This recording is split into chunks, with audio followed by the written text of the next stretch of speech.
നമസ്കാരം, കോമ്പറ്റീറ്റീവ് ക്രാക്കറിലേക്ക് ഏവർക്കും സ്വാഗതം. എൻ്റെ പേര് ആനന്ദ്. അപ്പോൾ ഞാൻ ഇന്ന് ഇവിടെ നിങ്ങൾക്ക് പറഞ്ഞു തരാൻ പോകുന്നത് നമ്മുടെ കഴിഞ്ഞ കുറച്ച് കാലമായിട്ട് പി എസ് സിയുടെ പരീക്ഷകളൊക്കെ ഇങ്ങനെ തകൃതിയായിട്ട് നടക്കുകയാണല്ലേ. നമ്മൾ ജൂലൈ മാസം വരെയുള്ള കലണ്ടറുകൾ പി എസ് സി പ്രസിദ്ധീകരിച്ചിട്ടുണ്ടായിരുന്നു. അതിൻ്റെ സിലബസുകൾ നമുക്ക് എന്താണ് നല്ലതുപോലെ അറിയാമായിരുന്നു. ഇപ്പോൾ നമുക്ക് അടുത്തിടെ നമ്മുടെ ഡിഗ്രി ലെവൽ പ്രിലിംസ് ഒന്നാം ഘട്ടം യൂണിവേഴ്സിറ്റി അസിസ്റ്റന്റിന് വേണ്ടിയിട്ടുള്ള ഒന്നാം ഘട്ടം നമുക്ക് കഴിഞ്ഞായിരുന്നു. അസിസ്റ്റന്റ് പ്രിസൺ ഓഫീസറുടെ കഴിഞ്ഞായിരുന്നു. IRBയുടെ പരീക്ഷ നമുക്ക് കഴിഞ്ഞായിരുന്നു. പിന്നെ അതിൻ്റെ ഇടയ്ക്ക് അസിസ്റ്റന്റ് സെയിൽസ്മാൻ്റെ പരീക്ഷയ്ക്ക് നമുക്ക് കഴിഞ്ഞിട്ടുണ്ടായിരുന്നു അല്ലേ.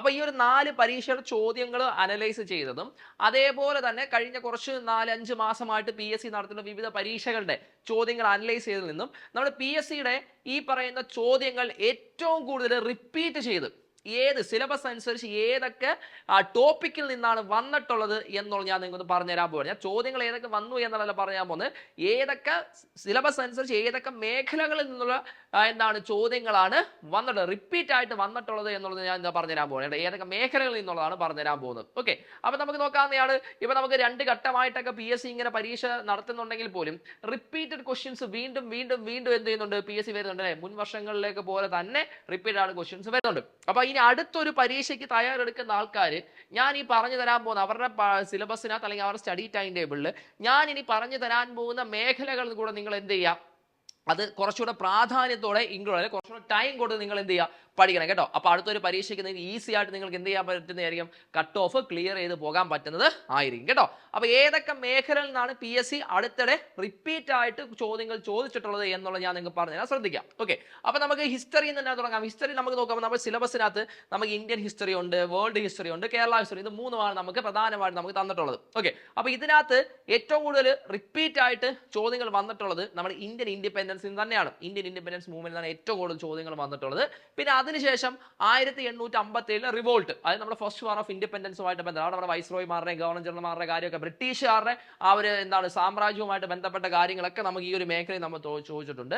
പിന്നെ നമ്മുടെ സോഷ്യോ റിഫോംസ് മൂവ്മെന്റുമായിട്ട് കേരളത്തിലെ ആണെങ്കിലും ഇന്ത്യയുടെ ആണെങ്കിലും സോഷ്യോ റിഫോംസ് മൂവ്മെന്റുമായിട്ട് ബന്ധപ്പെട്ട കാര്യങ്ങൾ നമുക്ക് എന്തുണ്ട് ചോദിച്ചിട്ടുണ്ട്. പിന്നെ നമ്മൾ വേൾഡ് ഹിസ്റ്ററിയിലേക്ക് വരുന്നത് അവിടെ നമുക്ക് പ്രധാനമായിട്ട് നമുക്ക് ചോദ്യം വന്നിട്ടുള്ളത് എന്തിൽ നിന്നാണ്, നമ്മുടെ റവല്യൂഷൻസിൽ നിന്നാണ് നമുക്ക് പ്രധാനമായിട്ട് നമുക്ക് ചോദ്യങ്ങൾ വന്നിട്ടുള്ളത്. ഓക്കെ, അപ്പൊ ഇനി നിങ്ങൾ പഠിക്കുന്ന സമയത്ത്, ഹിസ്റ്ററി പഠിക്കുന്ന സമയത്ത് ഈ 4 മേഖലകൾക്ക് നിങ്ങൾ എന്ത് ചെയ്യുക, പ്രാധാന്യം കൊടുത്ത് എന്ത് ചെയ്യണം, നിങ്ങൾ പഠിക്കണം. ഈ 4 മേഖലകൾക്ക് പ്രാധാന്യം കൊടുത്ത് തന്നെ നിങ്ങൾ എന്ത് ചെയ്യുക, പഠിക്കുക. അതിനകത്ത് വരുന്ന ഓരോ സബ് ഡിവിഷൻസും മനസ്സിലാക്കിയിട്ട് എന്ത് ചെയ്യണം, നിങ്ങൾ കൊടുക്കണം. കാരണം ഹിസ്റ്ററി ഈ ഭാഗത്തു നിന്നാണ് ഏറ്റവും കൂടുതൽ പ്രാവശ്യം ക്വസ്റ്റ്യൻസ് റിപ്പീറ്റ് ചെയ്ത് വന്നിട്ടുള്ളത്.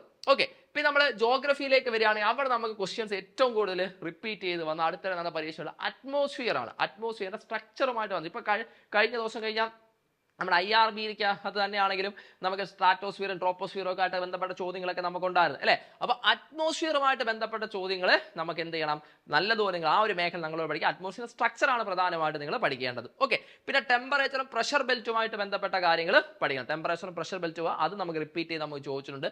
റിവർ സിസ്റ്റത്തിന് നമ്മൾ പ്രധാനമായിട്ടും പെനിൻസുലാർ റിവർ സിസ്റ്റം നിങ്ങൾ പഠിക്കണം. ഉപദ്വീപീയ നദികളെ കുറിച്ച്, ഉപദ്വീപീയ നദികൾ കഴിഞ്ഞ IRBയുടെ ചോദ്യത്തിൽ തന്നെ നമ്മൾ പടിഞ്ഞാറോട്ട് ഒഴുകുന്ന ഏറ്റവും വലിയ ഉപദ്വീപീയ നദി അതുമായിട്ട് ബന്ധപ്പെട്ട ഒരു ചോദ്യം നമുക്ക് ഉണ്ടായിരുന്നു അല്ലേ. നർമ്മദ നദിയെ കുറിച്ചുള്ള ഒരു ചോദ്യമായിരുന്നു, നമുക്ക് ഐഡന്റിഫൈ ചെയ്യാനായിട്ടുള്ള ചോദ്യമായിരുന്നു നമുക്ക് ഉണ്ടായിരുന്നത്. അപ്പോൾ റിവർ സിസ്റ്റത്തിൽ അതിനകത്ത് ഏറ്റവും പ്രധാനമായിട്ട് പെനിൻസുലാർ റിവർ സിസ്റ്റം നമ്മൾ പഠിക്കുക കേട്ടോ. നമുക്ക് അതിന്റെ കൂടെ തന്നെ ഗംഗയായിട്ട് ബന്ധപ്പെട്ട ചോദ്യങ്ങളല്ല, ഗംഗയും ഗോദാവരിയുമായിട്ട് ബന്ധപ്പെട്ട ചോദ്യങ്ങളൊക്കെ നമുക്ക് എന്ത് വന്നിട്ടുണ്ട്. ഓക്കെ, ഇനി അതേപോലെ നീതി ആയോഗ്, നമ്മുടെ എക്കണോമിക്സിലേക്ക് വരികയാണ്. ഫിനാൻഷ്യൽ എക്കണോമിക്സിലേക്ക് നീതി ആയോഗ് അല്ലെ, കഴിഞ്ഞ എല്ലാ സെറ്റിലും നീതി ആയോഗ് എന്നുള്ളൊരു ചോദ്യം നമുക്ക് വന്നിട്ടുണ്ട്. നീതി ആയോഗിന്റെ ചോദ്യം വന്നിട്ടുണ്ട്. നീതി ആയോഗ് നല്ലതുപോലെ പഠിച്ചിരിക്കുക. 5 ഇയർ പ്ലാനിൽ നിന്നുള്ള ചോദ്യവും വന്നിട്ടുണ്ട്. ഇപ്പൊ കഴിഞ്ഞ പരീക്ഷയ്ക്കും 5 ഇയർ പ്ലാനിന്റെ ചോദ്യം നമുക്ക് ഉണ്ടായിരുന്നു. പിന്നെ നമുക്ക് വിവിധ എക്കണോമിക് ഇൻസ്റ്റിറ്റ്യൂഷൻസിന്റെ ഏതൊക്കെയാണ് എന്നുള്ളത്, അതിന്റെ ഫംഗ്ഷൻസും കാര്യങ്ങളൊക്കെ എന്തൊക്കെയാണ്. ഇപ്പൊ RBIയുടെ ചോദ്യങ്ങളൊക്കെ നമുക്ക് റിപ്പീറ്റ് ആയിട്ട് നമുക്ക് വരുന്നുണ്ട്. ഓക്കെ, പിന്നെ അതേപോലെ ബഡ്ജറ്റ് 2023 കറണ്ട് അഫയേഴ്സ് വളരെ പ്രാധാന്യമാണ്.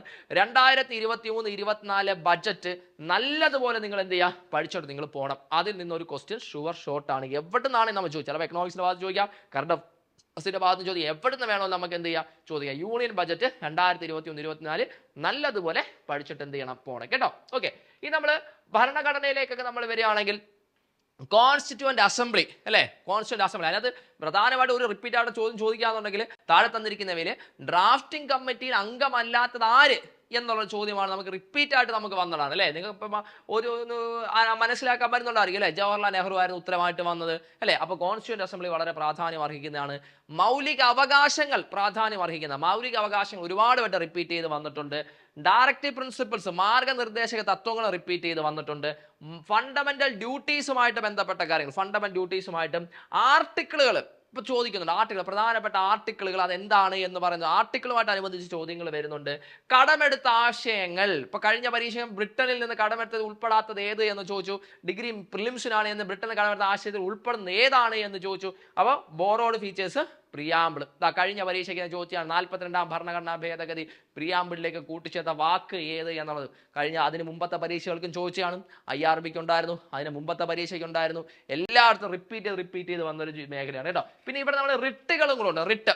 റിട്ടും നമുക്ക് റിപ്പീറ്റ് ആയിട്ട് ചോദിച്ചിട്ടുള്ള ഒരു മേഖലയാണ്. അപ്പൊ റിട്ടും കൂടെ നിങ്ങൾ നോക്കണം. ഓക്കെ, റെസിഡ്യൂറി അധികാരങ്ങളെ കുറിച്ചുള്ള കാര്യം പഠിച്ചു. റെസിഡ്യൂറി അധികാരങ്ങളെ കുറിച്ച് പോക്സോ നിയമം വളരെ പ്രാധാന്യം അർഹിക്കുന്നതാണ്. പോക്സോ നിയമം നമുക്ക് സ്ഥിരമായിട്ട് എല്ലായിടത്തും വരുന്നതാണ് പോക്സോ നിയമം. അതേപോലെ RT ആക്ട് ക്ഷണിക്കാതെ തന്നെ എന്ത് ചെയ്യുന്നതാണ് എല്ലായിടത്തും. നമുക്ക് എവിടെ പോയാലും നമ്മൾ എന്താണ് ഒരാൾ നമ്മളെ എപ്പോഴും കാണാൻ പറ്റും നമ്മൾ പറയത്തില്ലേ. അതേപോലെ നമ്മുടെ ആ വിവരാവകാശ നിയമം എന്ന് പറയും എല്ലാ പരീക്ഷയ്ക്കും ഒരു ചോദ്യം ഷുവർ ഷോട്ടാണ്, മസ്റ്റാണ്. ഏതെന്ന് പറയുന്നത് RTI. ക്ഷണിക്കാതെ വരുന്ന അതിഥിയെ പോലെയാണ് ആരെന്ന് പറയുന്നത് നമ്മൾ RTI ആക്ട് എന്ന് പറയുന്നത്, വിവരാവകാശ നിയമം എന്ന് പറയുന്നത്. പിന്നെ നമ്മുടെ കേരളത്തിലെ തന്നെ വിവിധ കമ്മീഷനുകൾ, അത് വനിതാ കമ്മീഷനോ പട്ടികജാതി കമ്മീഷൻ, ന്യൂനപക്ഷ ക്ഷേമ കോർപ്പറേഷനുമായിട്ട് ബന്ധപ്പെട്ട കാര്യങ്ങൾ, ഓക്കെ, അതുമായിട്ട് ബന്ധപ്പെട്ട കാര്യങ്ങൾ, കേരളത്തിലെ വിവിധ കമ്മീഷനുകളുമായിട്ട് അല്ലെങ്കിൽ സ്ഥാപനങ്ങളുമായിട്ട് ബന്ധപ്പെട്ട കാര്യങ്ങൾ നിങ്ങൾ പഠിച്ചോണ്ട് അത് ചോദിക്കുക. ISRO എന്നൊരു ചോദ്യം നമുക്ക് വരുന്നുണ്ട്. പ്രതിരോധം, ഡിഫൻസിൽ നിന്നൊരു ചോദ്യം നമുക്ക് എന്ത് ചെയ്യുന്നുണ്ട് റിപ്പീറ്റ് ആയിട്ട് വരുന്നുണ്ട് കേട്ടോ. ഓക്കെ, ഇനി അതേപോലെ നമ്മുടെ പോക്സോ ഒളിമ്പിക്സ് നമ്മുടെ കേരള ആർട്ട് അല്ലെ, കേരള ആർട്ട് ലിറ്റററി കൾച്ചറിലേക്ക് വരെ കേരള ആർട്ടുമായിട്ട് ബന്ധപ്പെട്ട് പ്രത്യേകിച്ച് നമ്മുടെ കലാമണ്ഡലവുമായിട്ട് ബന്ധപ്പെട്ട കാര്യങ്ങൾ റിപ്പീറ്റ് ആയിട്ട് നമുക്കിപ്പോൾ ചോദിക്കുന്നുണ്ട്. കലാമണ്ഡലവുമായി ബന്ധപ്പെട്ട കാര്യം റിപ്പീറ്റ് ആയിട്ട് ചോദിക്കുന്നു. ഒളിമ്പിക്സുമായിട്ട് ബന്ധപ്പെട്ട കാര്യങ്ങൾ ചോദിക്കുന്നുണ്ട്. ഏറ്റവും കൂടുതലായിട്ട് നമുക്ക് റിപ്പീറ്റ് ആയിട്ട് ചോദിച്ചത് സ്പോർട്സിൽ നിന്ന് എന്താണ് വേൾഡ് കപ്പ് ഫുട്ബോളുമായിട്ട് ബന്ധപ്പെട്ട കാര്യങ്ങൾ. വേൾഡ് കപ്പ് ഫുട്ബോളുമായിട്ട് ബന്ധപ്പെട്ട കാര്യങ്ങൾ നമുക്ക് എന്ത് ചെയ്യുന്നുണ്ട് റിപ്പീറ്റ് ആയിട്ട് നമുക്ക് വരുന്നുണ്ട് കേട്ടോ. അപ്പൊ കേരള ആർട്സ് നിങ്ങൾ നല്ലതുപോലെ നോക്കണം. കേരള ആർട്സ് നല്ലതുപോലെ നോക്കണം. അതേപോലെ ഒളിമ്പിക്സുമായിട്ട് ബന്ധപ്പെട്ട കേരള ആർട്സ് എന്ന് പറയുമ്പോൾ അതിനകത്ത് കേരളത്തിലെ കലാമണ്ഡലവുമായിട്ട് ബന്ധപ്പെട്ട കാര്യമാണ് ഏറ്റവും കൂടുതൽ പ്രാവശ്യം നമുക്ക് ഇപ്പോൾ അടുത്തിടയ്ക്ക് റിപ്പീറ്റ് ചെയ്ത് നമുക്ക് വന്നത്. ഒളിമ്പിക്സിന്റെ കാര്യങ്ങൾ ജസ്റ്റ് നിങ്ങൾ നോക്കിക്കോളാം. വേൾഡ് കപ്പ് ഫുട്ബോൾ നല്ലതുപോലെ നോക്കണം, അത് നമുക്ക് ചോദിക്കണം. പക്ഷേ ഈ സ്പോർട്സിന്റെ ഇതില് നമ്മുടെ എന്താണ് ഒരു കുറച്ച് പഴയ കാര്യങ്ങളോട് നിങ്ങൾ 2018 മുതലുള്ള കാര്യങ്ങളൊക്കെ നിങ്ങൾ നോക്കിയാണ് കേട്ടോ. പ്രധാനമായിട്ട് വെന്യൂസ് ഏതൊക്കെയായിരുന്നു എന്നുള്ളതൊക്കെ നിങ്ങൾ എന്ത് ചെയ്യുക ഒന്ന് നോക്കിയിട്ട് പോകണം കേട്ടോ. ഓക്കെ, പിന്നെ നമ്മുടെ സയൻസിന്റെ മേഖലയിലേക്ക് വരികയാണെങ്കിൽ അവിടെ നമുക്ക് ഏറ്റവും കൂടുതൽ നമുക്ക് ചോദ്യങ്ങൾ നമ്മുടെ മെറ്റൽസ്, നോൺ മെറ്റൽസ്, എലമെന്റുകൾ എന്നുള്ള ചോദ്യങ്ങൾ വന്നിട്ടുണ്ട്. പീരിയോഡിക് ടേബിൾ എന്നുള്ള ക്വസ്റ്റ്യൻസ് നമുക്ക് വന്നിട്ടുണ്ട്. പിന്നെ ഫിസിക്സിൻ്റെ അകത്ത് നമുക്ക് ന്യൂമറിക്കൽ പ്രോബ്ലംസ് നമുക്ക് വന്നിട്ടുണ്ട്. പ്രധാനമായും സിലബസിൽ പറഞ്ഞിരിക്കുന്ന നമ്മുടെ കോൺവെക്സ് ലെൻസുമായിട്ടൊക്കെ ബന്ധപ്പെട്ട ലെൻസിന്റെ പവറുമായിട്ട് ബന്ധപ്പെട്ട കാര്യങ്ങളിൽ ചോദ്യങ്ങൾ നമുക്ക് ആ ന്യൂമറിക്കൽ പ്രോബ്ലംസ് നമുക്ക് റിപ്പീറ്റ് ആയിട്ട് വന്നിട്ടുണ്ട്.